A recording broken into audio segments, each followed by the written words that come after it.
গেল ভেটকি মাছের ফিশ ব্যাটার ফ্রাই। হ্যালো বন্ধুরা, আজকে আমাদের রান্না হবে ভেটকি মাছের ফিশ ফ্রাই। এই দেখুন এটাতে আদা, রসুন, কাঁচা লঙ্কা, পেঁয়াজ বাটা, লেবুর রস,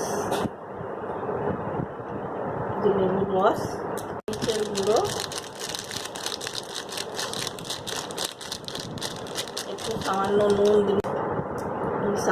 নুন, ভালো করে ম্যারিনেট করে রাখতে হবে। মাখিয়ে আধ ঘন্টা মতো ম্যারিনেট করে রাখবো। এই আমার সব ম্যারিনেট করা হয়ে গেল ভালোভাবে। এবার ফ্রিজে রেখে আসি আধ ঘন্টার জন্য। আর বেকিং পাউডার দেবো। এটা বেকিং সোডা, এটা বেকিং পাউডার দেওয়া হলো।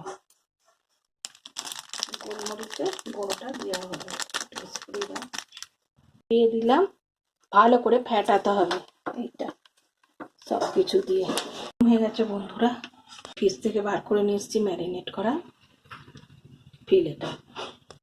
এই একটা একটা করে ডুবিয়ে এই দিয়ে দিলাম। কত সুন্দর ফিলেতে